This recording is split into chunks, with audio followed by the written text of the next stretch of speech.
Olá, bom dia, boa tarde, boa noite a vocês, meus amigos e minhas amigas. Sejam todos muito bem-vindos e bem-vindas ao nosso espaço, o blog de João Maria Andali Talk Show, o blog Santo Nome.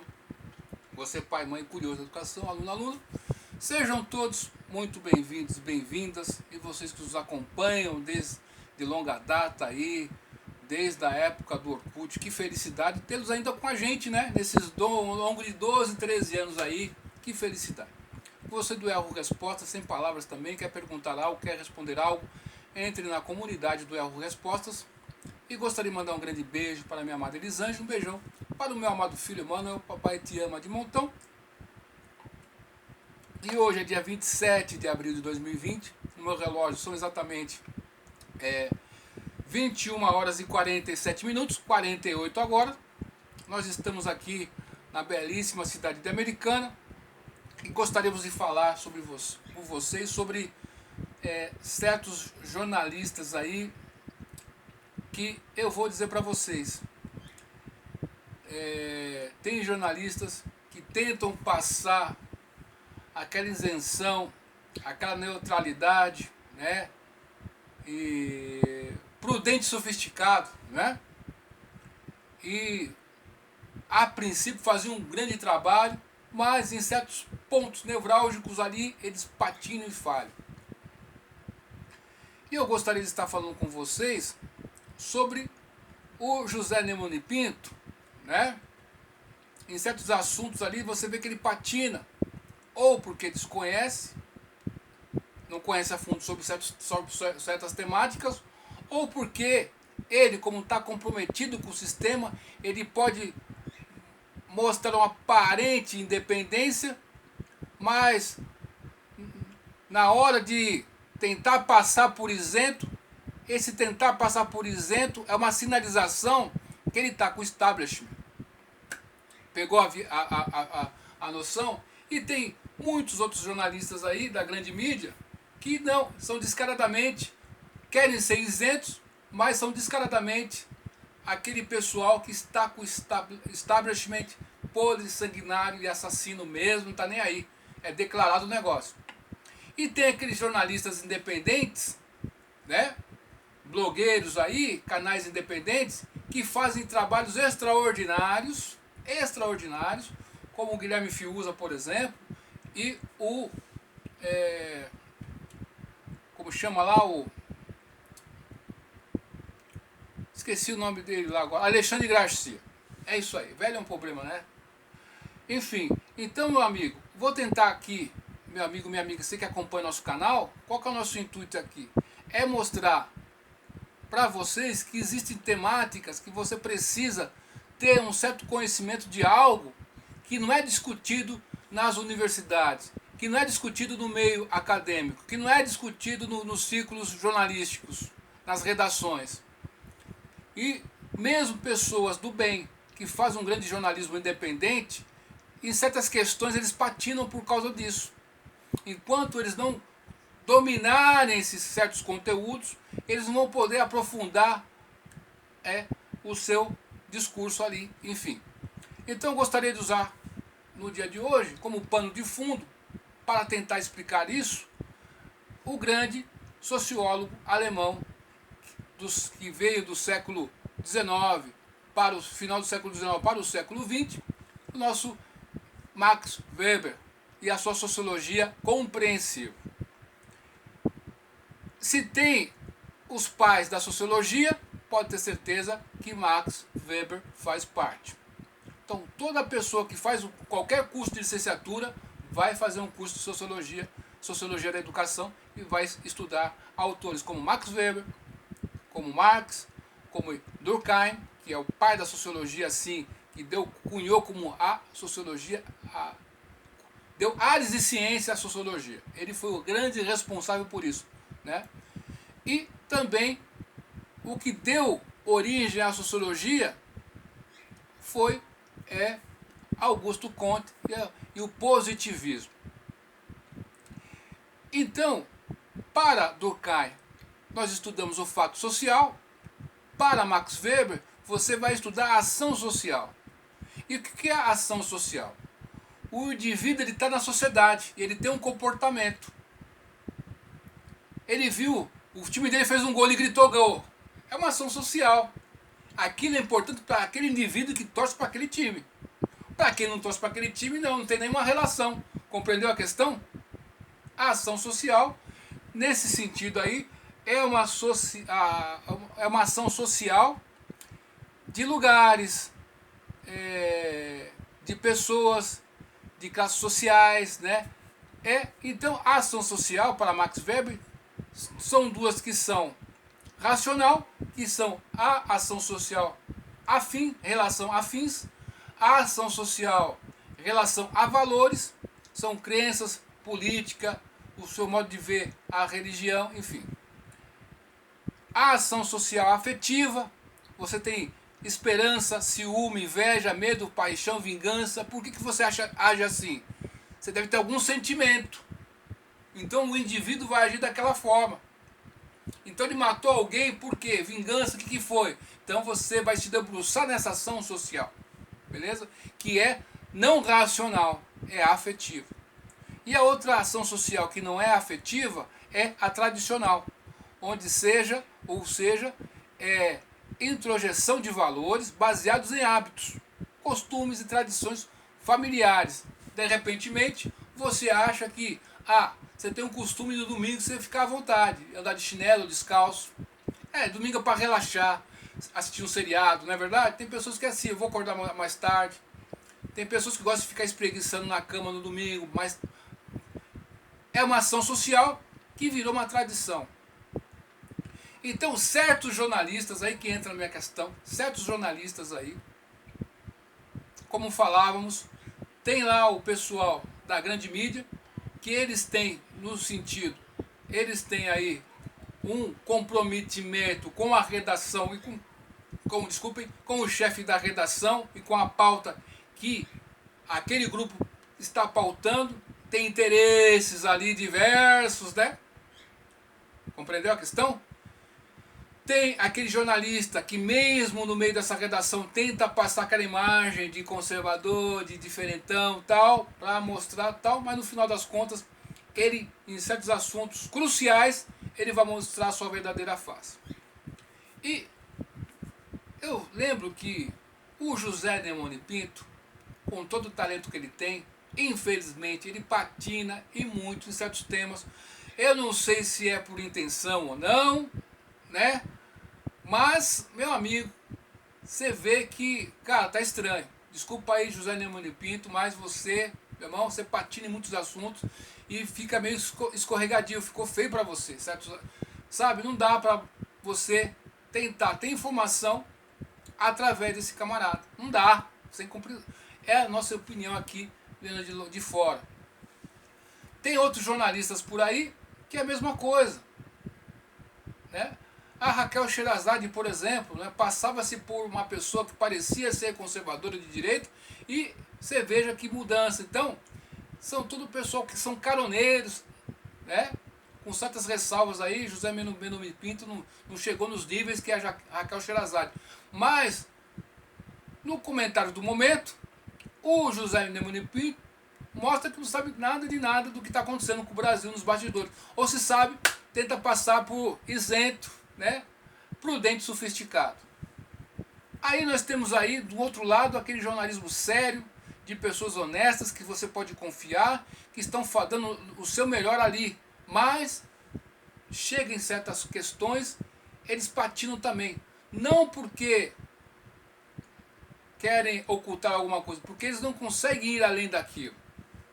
Ou pela ação social tradicional, é um costume, é um hábito que adquiriram no meio que eles viveram durante muito tempo, e eles ficam com medo devido aí ao politicamente correto, essa espiral do silêncio aí, a pessoa fica com medo de passar por uma pessoa que propaga a teoria da conspiração. Então, para não ser carimbado como teórico da conspiração, esse pessoal a impressão que nós temos. Então, o Alexandre Garcia é um grande jornalista, admiro o trabalho dele, acompanho todos os dias. O Guilherme Fiuza também é a mesma coisa, uma pessoa lúcida, mas em certos assuntos ali que tem que dar uma profundidade maior ali, sabe? Patina um pouco. Eu não sei porquê, né? aí pode ser por essa ação social tradicional, onde ele for adquirido hábitos aí, vai saber os motivos de cada um no seu cada um, mas eu confio neles, gosto do trabalho deles, mas para quem bebeu na fonte do professor Olavo de Carvalho, né, no seu livro ali, O Jardim das Aflições, O Imbecil Coletivo, né? Esses livros aí foram decisivos, pelo menos na minha vida, para mim foram muito decisivos, sem contar as podcasts, sem contar as aulas que eu vi, consegui ver alguns recortes, alguns artigos que saíram ali no jornal Diário Comércio, né? Então, quando você bebe nessa fonte do conservadorismo, e o professor Olavo, nesse movimento conservador, nesse renascimento do movimento conservador no Brasil, ele é o pai da criança. Quando você bebe nessas fontes aí, você vê a circulação de vários livros que ele citou, que ele pôs em circulação, então o debate no Brasil ficou diferente. Então você tem um rico material, pessoas que estão estudando esse assunto, sobre libido dominante, a utilização do sexo para escravizar as pessoas, como tática de controle social. Olha que doideira total. Desinformação, táticas dos governos socialistas e comunistas de desinformar para enganar os seus inimigos. E várias outras táticas aí. Outro que é aberrante aí, você veja, a tática das tesouras, onde você faz de conta que tem vários partidos que são inimigos, mas são todos amigos, mas fazem de conta que são inimigos, para a população pensar que há uma democracia. Perceba aí, meu amigo, minha amiga, que sempre tem o Ciro Gomes falando alguma coisa, sempre tem um Lula falando alguma coisa, né? Sempre tem esse pessoal que ou o Fernando Henrique falando alguma coisa, reparou? Sempre aquele mesmo pessoal falando. Eles estão em partidos diferentes. Ora eles se atacam, ora eles convergem. Mas eles não são jamais inimigos. Eles têm maneiras diferentes de atingir o objetivo. Um tenta atingir o objetivo na truculência, né? E o outro tenta atingir o objetivo através da prudência e sofisticação. Então, meu amigo e minha amiga, esses autores que eu falei para você, esses jornalistas, são muito bons, esses últimos aí, Guilherme Fiuza e o Alexandre Garcia. Mas eles patinam nisso. Os outros ali que eu citei, o José Neumann Pinto, ao meu ver, pegou carona, né? E como ele faz parte do sistema, ele vive do sistema, ele precisa, né? Porque sabe como que é. Então, às vezes, ele tenta fazer uma coisa aqui, acolá, aquela coisa escorregadia. Agora, no caso do Moro, aí você ficou muito evidente. Tá compreendendo a questão? Outro ponto importante aí, meu amigo e minha amiga, você que acompanha nosso canal, a grande mídia nunca vai te dar informação de nada. Eu fico vendo, hoje eu tentei, sabe, ver o jornal, você tenta lá comer, ver, mas é um monte de coisa, empulhação que te empurra goela abaixo, que é difícil, hein? Tem pessoas que acreditam naquela empulhação. Eu não acredito. Por quê? Porque existe uma coisa que chama-se rede social. O jornal mostra lá, que nem agora eu vou ver depois, ó. O pessoal falou uma reportagem ali sobre algo. Vai ter gente que vai naquele cemitério e vai fazer filmagens e vai postar, às vezes, ao vivo, online. Então, depois que teve as redes sociais, você não vai acreditar em qualquer coisa. Antigamente só tinha televisão e mais nada. Então, nós que estamos nesse movimento conservador, que eu me considero conservador, sou um canal pequenino, sou uma pessoa que está aí, né? O que nós temos que fazer? Nós que temos que pautar o que os políticos têm que fazer. Então, no Brasil, ficou nítido, depois dessas quarentenas, que ainda estamos em quarentena, que há localidades do Brasil que o governo tem que chegar. E antes não chegava, mas fazia propaganda. Então, tem saneamento básico para fazer, né? Tem fomentação de emprego. a recuperação da economia depois de tudo isso aí. Porque o que vai acontecer? Muitas lojas que estavam fechadas agora, quando voltar ao normal, não vão abrir mais, meus amigos. Infelizmente essa é a realidade. Mas voltando no ponto aí dos jornalistas. Então, tem assuntos, como falávamos agora, que esse pessoal não domina e eles não conseguem entender o macro. Certo? Olho de Tandera, né? Tem lá o Monra, né? Olho de Tandera e tal. Então, por exemplo, o que aconteceu na China, o que acontece na Rússia, o que acontece lá no Irã, o que acontece nos Estados Unidos, o que está acontecendo ali na Venezuela, tudo isso importa para o Brasil. Então, se você tentar fazer algum comentário sem saber as movimentações desse pessoal e os interesses que esses grupos que citamos têm no Brasil, você não está entendendo o que está acontecendo. Então, há organizações, o Brasil, muitas nações precisam do Brasil. Aqui tem terra e abundância. Acho que 10% ou 12% não é isso que é usado para plantio no Brasil. Imagina o que tem para fazer ainda no Brasil. E o pessoal faz recorde atrás de recorde do que tem. Então o Brasil é fértil. O Brasil tem água em abundância. O Brasil tem terra fértil em abundância. Ao contrário da China, que tem uma extensão territorial muito maior que o do Brasil, mas terra fértil é pouco.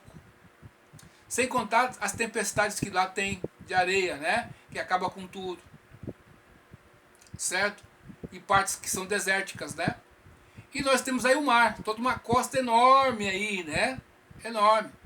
Então aqui nós temos a pesca, a agricultura, temos aí a pecuária, não é verdade? A avicultura, temos aí a produção de mel, nós temos aí produção de automóveis. Então o Brasil é um Brasil pujante. E certas pessoas do mundo, países, precisam do Brasil. Querem investir no Brasil. Então, se você não sabe o que acontece nesses bastidores, tem fundações aqui que eles patrocinam ONGs aqui no Brasil para fomentar algo. ONGs que estão na Amazônia, que fazem incêndios criminosos, para dizer que foi o Brasil, para depois pegar um dinheiro daquele país para vir lavagem de dinheiro via ONG. Você tenta mudar a política de educação através da ONU, né? Aí você tem a Unicef, né? Você faz essa fundação da ONU lá, você tenta fazer. Então, aquela coisa que a Unicef, através da ONU, fala sobre educação, você nem vai discutir no parlamento e passa automaticamente nas escolas ali você a fazer aquilo. É o governo mundial. Você não precisa que você discuta aquele assunto. As pessoas estão discutindo, fazendo aquilo que eles querem que faça. Então a China fez tudo isso no mundo aí. Tem laboratórios ali dentro dos Estados Unidos.